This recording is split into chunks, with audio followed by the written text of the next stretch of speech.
Thanks, everybody. So I can't really introduce myself any better than Vic did already, so let's get into it. So this is how to make money fast using a Pwned PBX. You don't need to take any notes. All my slides are published on GitHub, and URL will be at the end. So there are no books. There's no videos. There's no infomercials, no high-pressure sales, no investment required. So what I'm going to show you today is, once you Pwned your PBX, what the mystical question mark is. What do you actually need to do to turn a profit? I'm not going to tell you about myself. You can look me up online. So a quick mandatory disclaimer in legalese, because I'm here speaking not on behalf of my company. These views and opinions are my own and don't represent anybody else. Okay, so a lot of people know that yes, you can crack PBXs. SIP hacking has been around for quite a while, but the missing element here is, you know, what do you actually do once you crack the PBX? And it's not just making free phone calls, right?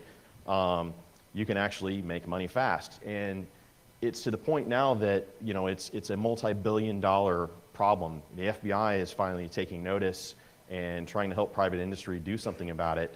You know, losses are now to the tune of $46.3 billion, and this is strictly based on reporting from carriers, from service providers like Verizon and AT&T and Level 3 and those types of people. So we're completely discounting some of the losses that might actually be experienced by private industry that are not reported. So it's probably way bigger than that. Some people say it's as high as $80 billion. Law enforcement's finally taken notice, and actually, I think it was November of last year, the FBI actually added 2 people to their, you know, cyber's most wanted, and they're strictly guys that were doing voice over IP fraud. All right, so here's how our story goes today. I'm going to cover a little bit of how we got here, why we have such a big problem, why the bad stuff is so easy, and I'll show you very briefly how to crack SIP extensions for those of you that may not be familiar with it. Then we'll look at how PBX cracking actually happens, who's doing it, at least from my US-centric viewpoint, and if you have a cracked PBX, actually how to use it, how to make money fast. So the Cliff's Notes history lesson. Modern offices, right? Everybody needed a phone.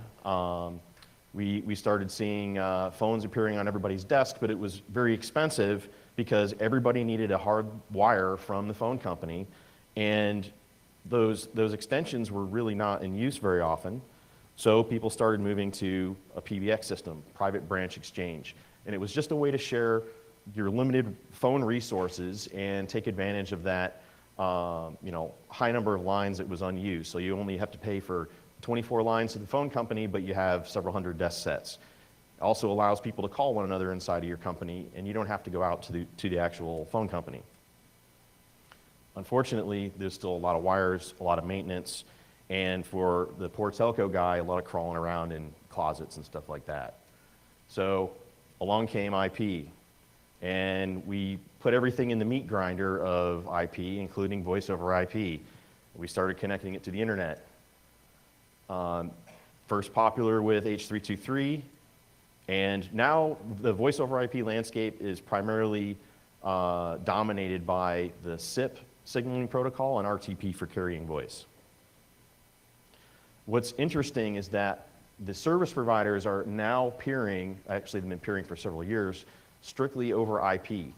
TDM, the old you know, copper links in that for handing traffic between different carriers is pretty much dead, and the FCC is actually pushing the service providers to move towards a pure IP network.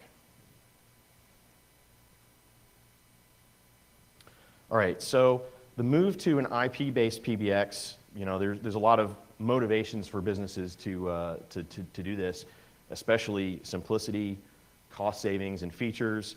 And when you have an IP PBX, you can now choose who your phone company is. So I can get what's called a SIP trunk, your SIP connection, to any number of phone companies that are willing to offer you, you know, a connection over the internet. They may come in and drop a dedicated circuit with a dedicated router, whatever their business model is. But you can also hook up to cloud services. Your desk set might actually go out and register with a cloud service somewhere, so you have a virtual PBX. Unfortunately, when you connect, that's where you run into problems. So let's take a look at the SIP protocol itself. SIP is used for signaling the voice over IP sessions. It can be encrypted and can be sent over TLS, but there's not very many people that are doing it because, you know, certificates are complicated. You can't necessarily nail down a standard of, you know, how you're going to negotiate this connection. So, hey, it's all clear text, right? So, I mean, if you look at this, it looks a little bit like HTTP, right? It's extensible, so you've got a bunch of different headers, you know, via, from, to, all this, and you'll see, while it's not shown in the invite, you'll see response codes, very much like HTTP. You send an invite, you get a 200 OK or 180 ringing or something like that back. So obviously this means that if it's flying back and forth in clear text, you can intercept it and get data from it. You can maybe modify it while it's in flight. And if you get the media information here, SDP, maybe you can figure out how to insert yourself in that conversation or record the media or, you know, do whatever you will with this. So you're revealing an awful lot of information by using clear text SIP. So in CarolinaCon 7, there was a talk by Chris Todorsky about SSH honeypotting, and I went home from that and got pretty excited about, well, what could I do? That was an interesting talk. So I decided I'll set up a SIP honeypot. And I was lucky enough that one of my customers at the time was a major university on the East Coast who was also very interested in this. They had no expertise, but tons of resources and hook up to both Internet 1 and Internet 2 and said, hey, we'll set up a bunch of VMs for you, knock yourself out. So I've been running this honeypot for the last 3 years, collecting data, getting, you know, intelligence to build into some of the products that I used to support. And I used Dynea, which is a low interaction honeypot.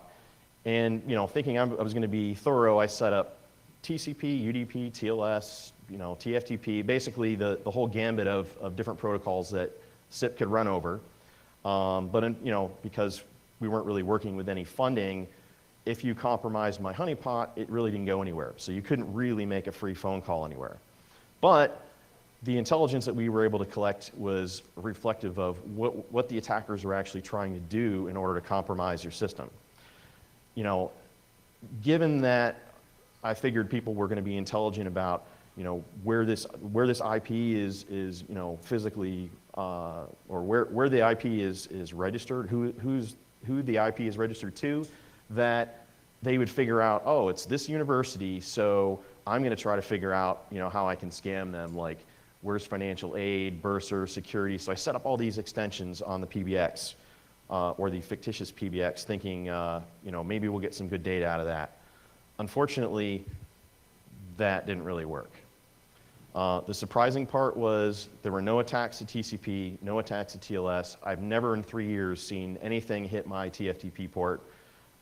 And they were only looking for 3-digit extensions, which 3-digit extensions are the most common setup if you're looking at soft PBX like Asterisk.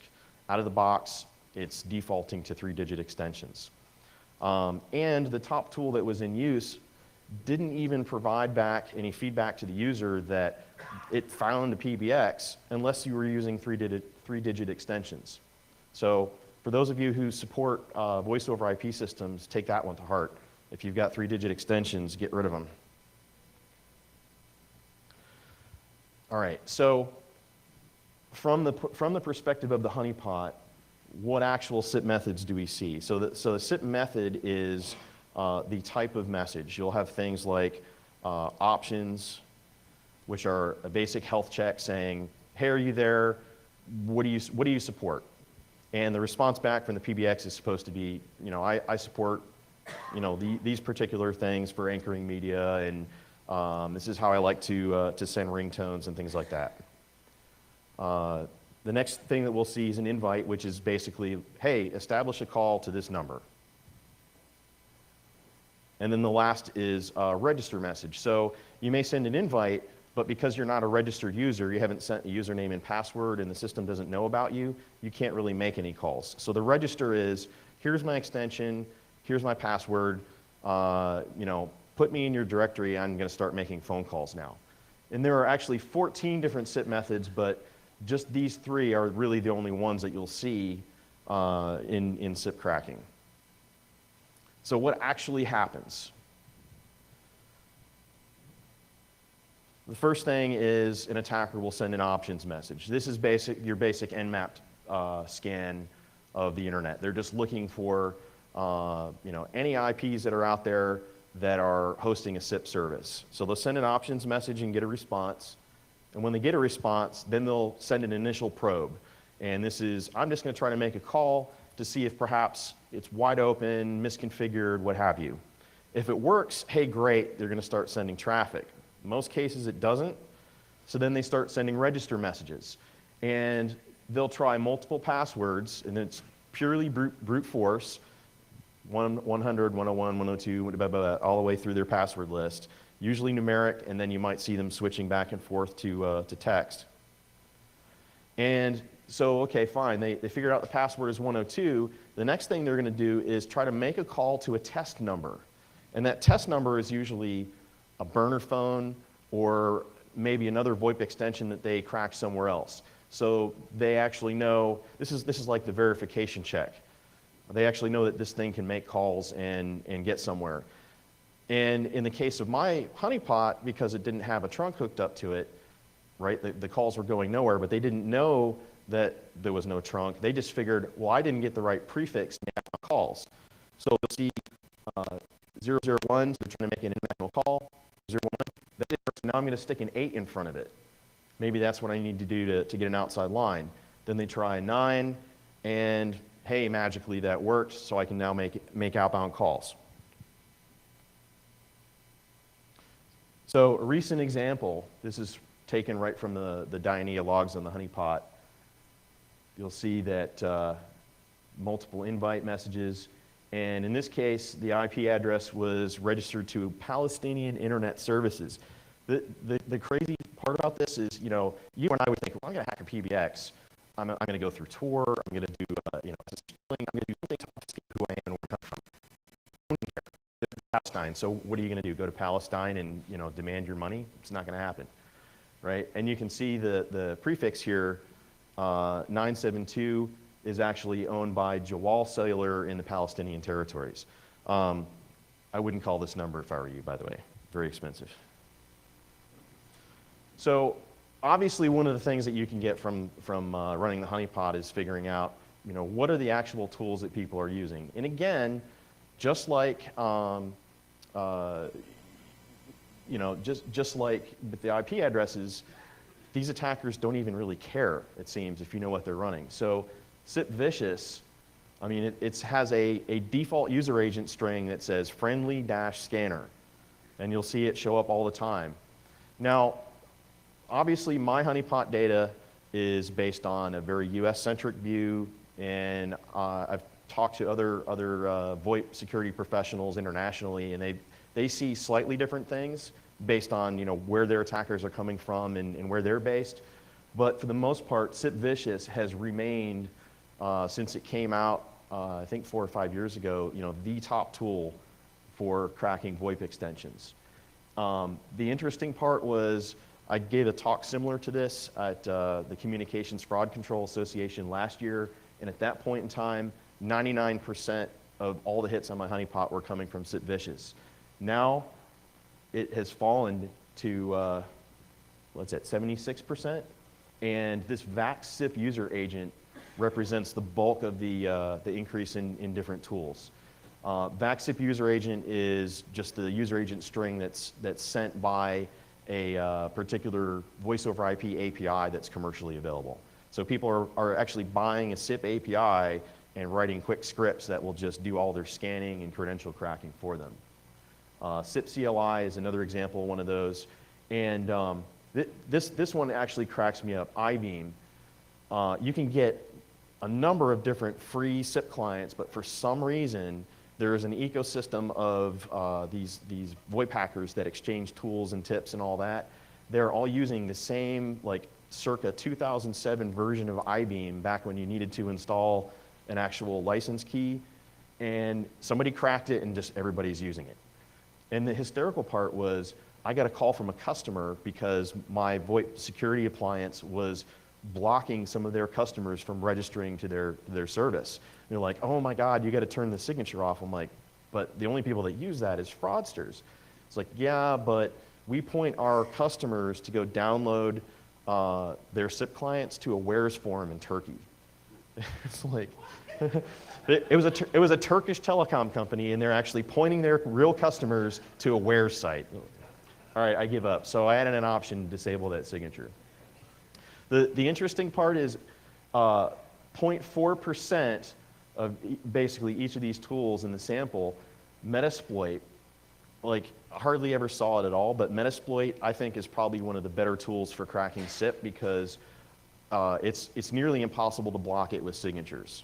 All of the fields are randomized, so if you're looking for specific user agents and things, yeah, not going to do it. It randomizes the numbers that are being called. Basically, any identifying field is removed.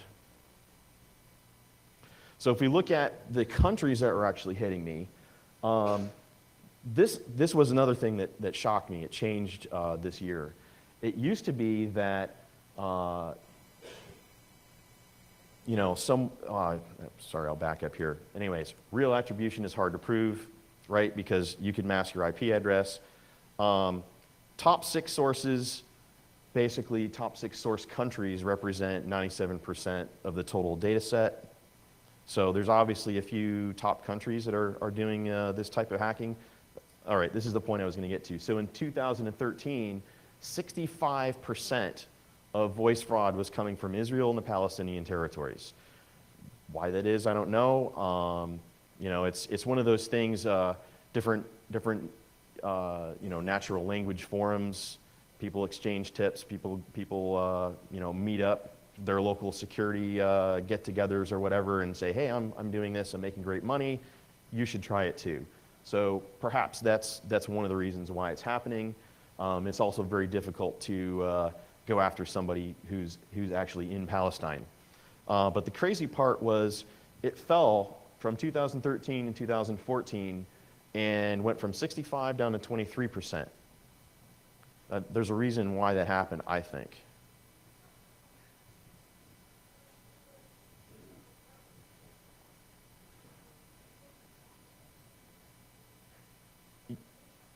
Yeah, so the question was, how can I tell that it was really coming from Palestine and not just like a proxy or a relay? That's it? Yeah. Honestly, I can't tell, but the thing that was sort of the indicator that it really was coming from Palestine was the fact that they didn't seem to take any measures to mask their IP address. They were using a script kiddie tool, frankly, without bothering to change the user agent. So it was one of those, like, the data just sort of pointed to the fact that they really didn't care. And I will tell you that my suspicion is, even though there were servers that had IP registries from Israel, they're probably coming from Palestine anyways. They would probably take an extra special joy cracking server in Israel and using an Israeli resource. It's kind of ironic for them. So the crazy part here was in 2013, US sources were only 18%, and it went up to 35.7% this year. Anybody have any theories as to why that might have happened?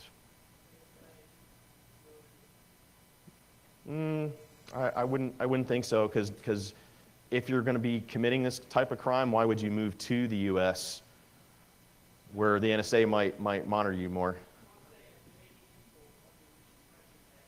Can you raise your hand? I can't see you. Okay, sorry.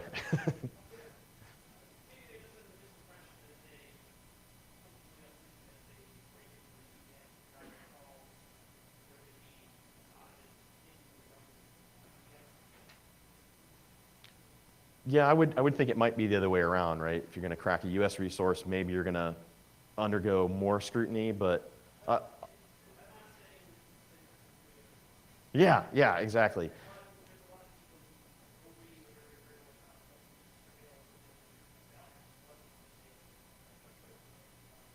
Mm-hmm. Well, I'll show you my theory, and this is what the numbers are sort of telling me. 72% of the US hits were from cloud providers, right? So your Amazon, your Rackspace, all that sort of stuff. So if you're going to be cracking a US server and you're coming from Palestine and you're brute forcing, so you're sending lots of challenges really quickly, it might make sense to put your cracking resources closer to the system you're trying to crack, right? So I think they're maybe getting a little bit more intelligent, trying to obfuscate who they really are, where they're coming from, and trying to build a little bit more efficiency into it.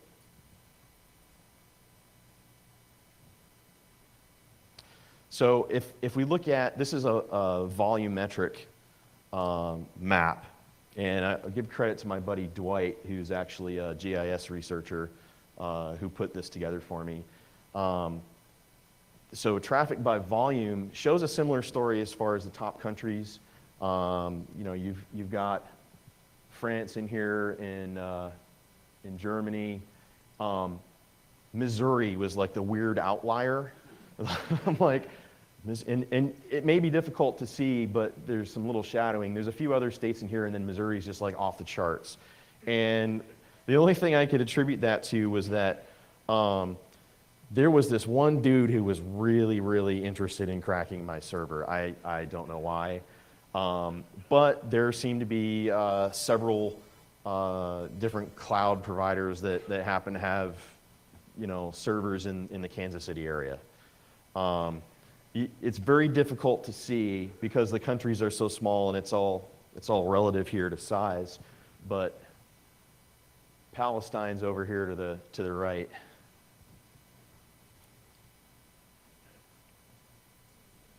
Yeah. Yeah.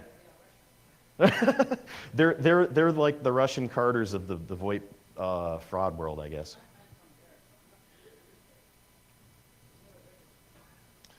And that's why I'm talking about it.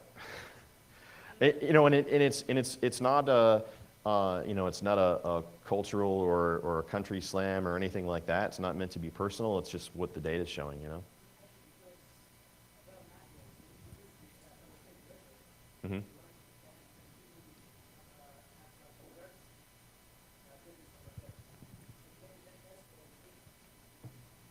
I'm sorry, I kind of missed your point. Oh, right. Exactly. Your point's very well received. So I was just in Israel for a couple of weeks, and I was surprised at the number of Russians that were actually in Israel. Yeah, there's an awful lot of them. I think, and maybe you know better than me, but I thought perhaps it was when the Iron Curtain fell in Russia, all the Russian Jews said, hey, let's move to Israel. You know, I don't know. So, yeah, I'm noticing that my slides seem to be chopped off just a little bit. So let's cover really quickly how to actually use SIPVicious, which is as I said, the top SIP hacking tool. So SIPVicious is actually a number of smaller tools. If you go to Backtrack, it's under the Pentest VoIP SIPVicious directory. So the first tool is SVMap, and this is basically your Nmap of the VoIP world. So you're basically going to give it an IP address or an IP range, and it'll just go out and find every device that responds back and give you the user agent, so you can kind of focus. If I'm going to use a particular exploit, you know, what is my target? Now, I'll warn you, there are some systems that will reply back with fictitious user agent names in an attempt to try to foil that, and there are some manufacturers that just don't respond to options at all. So what you can do is feed SVMap a option, so it won't use the options message, it'll use an invite method, and you get slightly better results with that. So once you've found all the SIP servers, then you want to use the SVWAR routine, which actually does your enumeration. So I found something, I'm going to try making a call to, or a register to a number of different extensions, and based on the response code, either send me your password, or yeah, that extension doesn't exist. Now I know exactly what extensions are there for me to start cracking. The interesting part is once in a while you'll get one that'll come back with no auth, and that just means, yeah, I'm here, you can register to me, but I'm not going to challenge you for a password. So that's the holy grail right there. Bam, register and start making calls. Again, the invite method may provide you with better results than the register method. Oh, and I will warn you, if you're trying to do SIP-vicious scans from behind a DSL or cable modem, in many cases their handling for the NAT pinholes for SIP are pretty crappy, quite frankly. So prepare to reset your DSL modem or whatever multiple times before you finish the scan.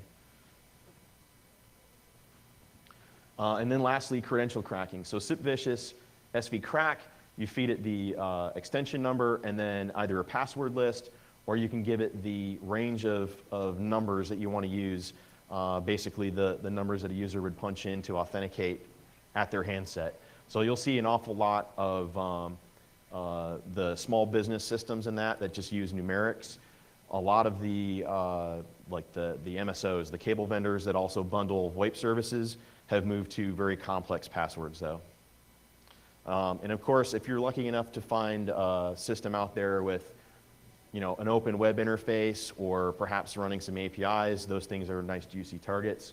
A lot of small businesses will have a single admin that wants to be able to, you know, handle the phone system from home, so they leave this open. And of course, old school works too. If you can call up a voicemail system and say, I'm this user, and then start punching in numbers, you're probably going to guess somebody's PIN code. We tend to pick non-random PIN codes, right? Everybody has a little pattern that they follow, and there are actual sweatshops that are set up in some countries like the Philippines, and they will sit there all day just, okay, I dialed this voicemail system and I got a prompt that sounded like this. Oh, that's a Nortel Meridian system, and by default it wants, you know, X number of digits as the code, and then they'll just sit there hammering at it until they get an extension, and then they can start forwarding calls to, you know, whatever high cost destination. All right, I'm like way behind here, so let me speed this up. All right, let's get to the good stuff. How to actually make money fast. All right, so there's a few keys to successful fraud that are not technical. Timing. If you're going to compromise somebody's PBX system and then generate traffic for fraud, do it on a weekend when they're not going to notice that maybe their phones are ringing or maybe their phone system is a little slow or doing something weird. Get paid weekly, right? So most customers are only billed on a monthly basis. So if you can commit your fraud, get paid right away, you're going to be able to get away with your money. Consider laws and contracts. So take advantage of high price differences. So if I'm gonna get money calling to someplace like Africa, a very high cost destination, and I'll explain why that's important in a minute. You know, take advantage of the price differential. Call the most expensive place you can possibly call to get the highest bang for your buck right away. And what a lot of people don't realize is there are scenarios where providers or customers are forced to pay. So I make a call to somewhere in Africa, that African telco goes back to my telephone company, we'll say AT&T, and says, oh yeah, by the way, you owe me $90,000 for the calls you made this weekend. AT&T, because of a lot of the contractual agreements in international law, is required to pay that. So they have to pay the $90,000, and then they'll come back to you and say, you owe me $90,000, and you're like, I don't have that. You know, or you take them to court and say, I'm not going to pay that. You should have been protecting the phone system a little better. And of course, location. So cross-jurisdictional boundaries, go to countries that have very loose or non-existent relationships with US law enforcement, or whatever your country is. All right, so let's do a case study. How will I actually make money fast? So Joe here has cracked SIP credentials using SIP-vicious, and he wants to buy more nunchucks. So what would Joe do? Okay, so the very first thing Joe is going to do is go to one of these sites like Premium World Telecom, and he's going to set up something called a premium rate service number. Now, this is sort of on the fringes of legality, but it's perfectly legal to set up a phone service that you get paid for, right? So if somebody calls you, you get to charge them however many cents a minute.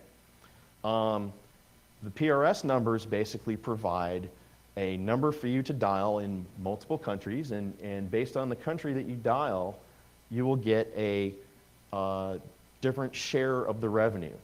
So for every call that comes in, you get 5, 6, 7 cents a minute, and they're nice enough to offer an IVR service for you. So you can host music or just a voice announcement or just dead air, but there's something on the other side that's answering the call. So what Joe does is he sets up the PRS service, and then he commits international revenue sharing fraud. This is the top fraud that telephony fraud managers are concerned about today. So he basically hides his IP if he really cares about not getting caught, uses his cracked PBX extension, and he makes his initial test call, just like I showed in the SIP methods thing before. So he tries calling a burner phone or tries calling even the PRS number once, just, all right, does it work? No, it didn't. Try the prefixes. Okay, I get an outside line. And he can use a soft client or the API, or he can use something like SIP-P, which is a tool used for testing telecom services. It just drives SIP messaging. So he can use that to actually nail up calls. And hey, you know, a lot of these phone systems, if you have a soft client, they'll have like multiple line appearances. So you're allowed to nail up as many calls as you possibly can, you know, however many channels you've got on that PBX. So you're not limited to one call. You might nail up 9,000 calls to the same destination inside of a minute. I was told by one customer at a large MSO that they saw somewhere in the neighborhood of $90,000 in 1 minute from international revenue sharing. So this is something that can generate money really fast. So the PRS provider, the premium revenue sharing number provider, they will pay you on a weekly basis. There are some that will pay you more frequently than that, but a week tends to be about the average. And of course, given the keys to successful fraud that I gave you, Joe will use the PBX for one weekend and then walk. And he can generate $90,000 or more from that one customer, basically, you know, put them out of business when they have to go back and pay the phone company. So Joe decides that maybe that's a little bit too risky for him because he's generating traffic from his house, and you know, maybe Tor isn't so anonymous anymore, so maybe I want to get out of that game. So he decides maybe the safer thing to do is let other people make those phone calls. So the PBX has, you know, username and password credentials, and he's cracked those. If you're going to get SIP trunking services from a telco, some of them will actually give you a username and password that your PBX has to register with so you can send your calls to them. So this looks legitimate, or may look legitimate, if he says, yeah, in order to send calls to me, you need to use a username and password. So what Joe actually does is he goes to one of these wholesale markets that will actually allow you to sell transit services. So you say, you know, if you send calls to me, I'll direct your calls to Africa or wherever, and I'm only going to charge you 5 cents a minute, whereas everybody else in the market is charging you 7 cents a minute. So from telecom looking to transit their traffic to Africa, that looks like a great deal, right? So, you know, they hook up with Joe's wholesale service. He routes a bunch of traffic to Africa, and then all of a sudden, a couple days later, their service just stops working. You know, they may have paid Joe already, and you know, they get ripped off. So from Joe's perspective, it's easy. It's most of the money and none of the headache of actually generating the RSF traffic himself. The thing with these wholesale markets is they tend to tolerate some shady characters. The wholesale markets are very cutthroat, and you're literally down to fractions of a cent. So if somebody comes out and says, I can undercut everybody by 1 or 2 cents, sometimes these people are willing to turn a blind eye. And these are not, your AT&Ts or Verizons. These are the people that AT&T and Verizon would hand off their traffic to, and their only business is taking calls from point A to point B. They don't have any subscribers. They are purely about sending VoIP calls around the world.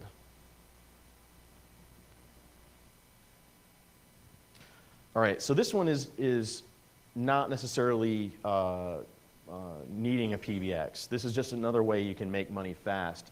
So you've set up your PRS number, and any calls coming to that number, you're going to get a revenue share for. Wingiri is actually a Japanese term because this fraud scheme was actually seen in Japan at first. And basically all it means is you're going to send somebody a single ring call. So you've dialed their number, and as soon as you hear it ringing, you hang up. So from their perspective, they see a missed call, right? And there are a number of exchanges, NPA ranges, that look like they're in the North American numbering plan, but they're actually in the Caribbean. So you look at it and it's like, oh, that's a 236 number. That's, I don't know where that is, but let me call and find out because it's not going to cost me anything, right? Wrong. It just costs you several bucks to call it. You'll also see the SMS spam schemes where it's like, hey, you just won something, or call this number, and you figure, I don't have anything to lose. So you call the number, and then you get nailed.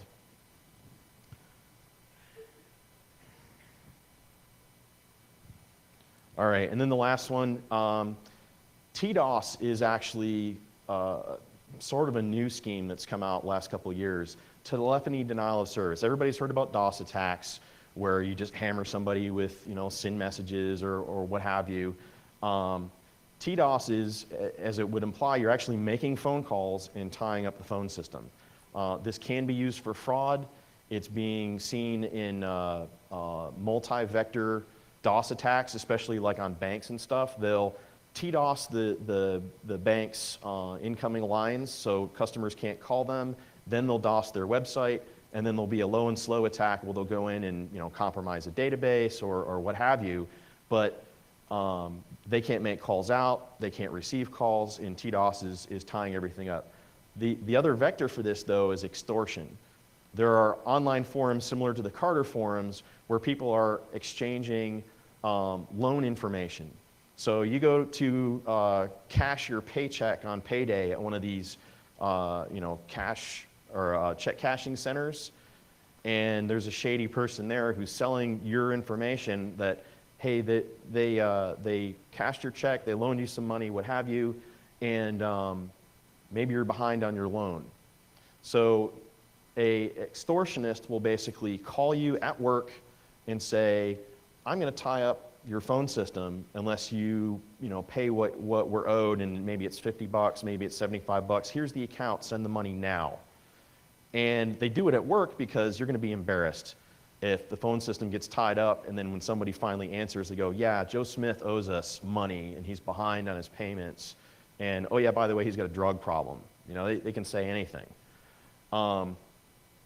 So unfortunately, a lot of people end up paying, and they do look at employment information, so they'll target somebody who works at a hospital, at a lawyer's office, at a doctor's office. They're looking for small businesses. They're looking for places where maybe your reputation is important if you're going to be working there, because they know that type of attack will be effective. And of course, if you just want to be nefarious and DOS somebody's phone line, it's fun too. So this particular type of attack is actually the last 2600 that just came out, has one method of running a TDOS attack. There's a couple different options here. So I personally use SIP-P. I have a customized script to do the SIP registration and then send a bunch of calls, and that's published on my GitHub. link at the end. It's based off of register invite scenario I got from this website. This guy's got an awful lot of SIP-P scripts that are pretty handy for testing. You can feed it multiple cracked credentials for registration and then drive calls from there. Now, of course, the script can be modified, but it really depends on what type of fraud scheme you're running here. So if you want to do an international revenue sharing fraud to generate the most amount of money, you're probably going to want to make the initial call and then leave the call nailed up. So just leave it open as long as you possibly can, burn up as many minutes. For Wayne Geary, you can modify it so that as soon as you receive a 180 ringing, hang up the phone right away. So bam, there's your missed call. Wait for answer. For either you can wait for an answer, or you can just keep sending calls repetitively to generate your TDOS. And then it's really up to you whether you want to play any audio when they answer or just have dead air. All right, so demo time.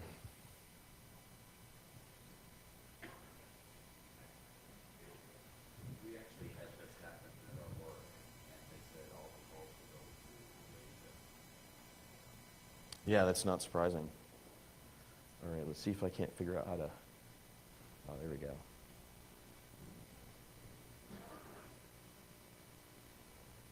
All right, so this is just my backtrack setup. It's an old VM. Don't judge because I'm not on Kali or anything. And then I'm a personal fan of Asterisk now just because it's a very lightweight PBX. Has a nice web GUI and really easy to set up. It's all like menu-driven install. Uh-oh, battery's running low. Hey, I got 17 minutes. I'm not going to talk for that long. All right, so basically all I'm going to do is call SIP-P and direct traffic to the PBX IP address, and SIP-P can take in something called a scenario file. And you know what? I got to change my. Oh, crap. Demo fail already, right?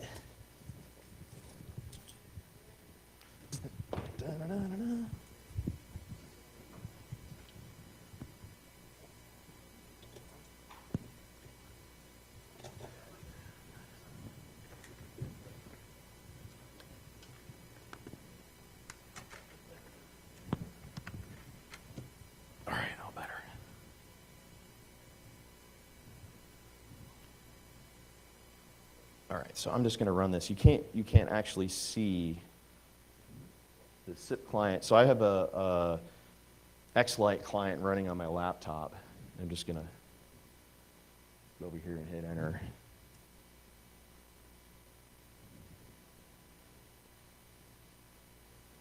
Oh, you know, it helps if you start up the SIP client to begin with.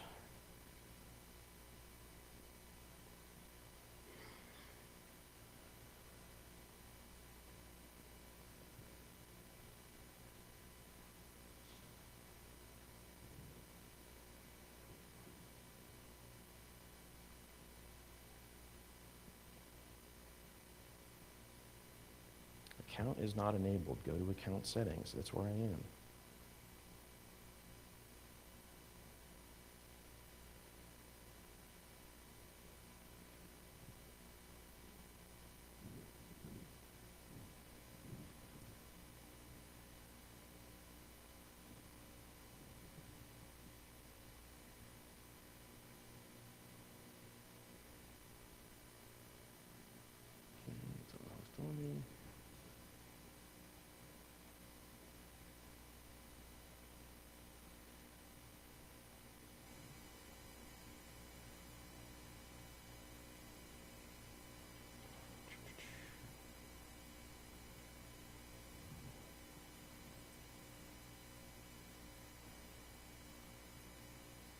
There we go. Okay.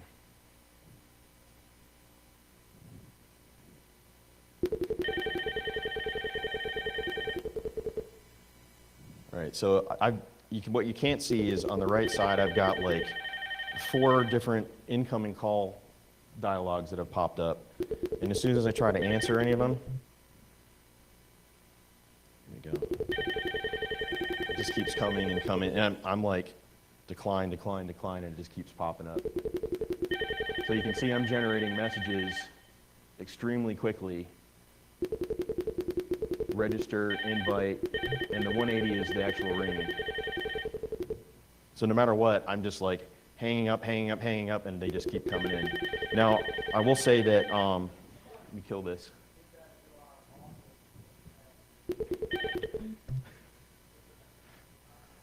Really? Yeah, it's becoming a thing, and especially with the financials. They love doing it to financials.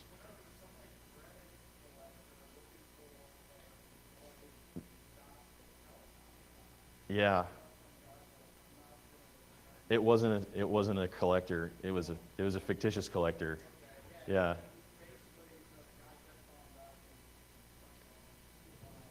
Yeah. Yep. Yeah, no, I will say that if you're going to do TDOS, something like Google account seems like the way to go, right? Because anybody can set up a Google account and you're pseudo-anonymous. The only problem with that is that Google's actually pretty smart. And if you start sending a high call rate to them, they'll just like start putting limits on it.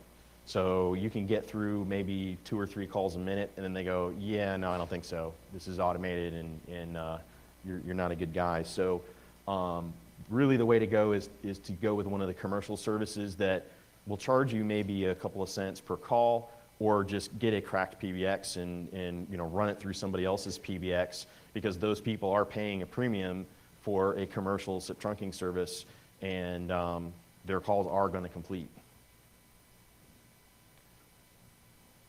All right, so that was option 1 using SIP-P, and then as I said, option 2, which is outlined in the latest 2600 magazine, actually has you set up asterisk now, and the way asterisk can generate calls is through a .call file, and you actually tell it what trunk you want to generate the call on.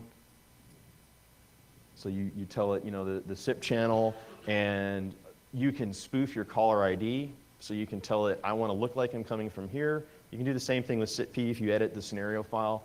And this is the number I want to call to. So it's very, very easy. And that is how Joe gets rich quick. That's my GitHub. So I've got the scenario files as well as a presentation up there. All right, any questions? Yeah.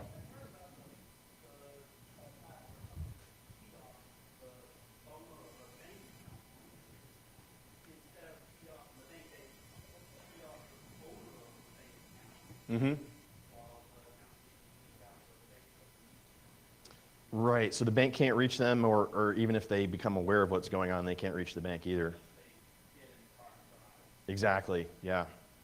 Yeah, that's very good point. That's certainly the other side of the of TDOS attacks. Anyone else? All right, thank you very much.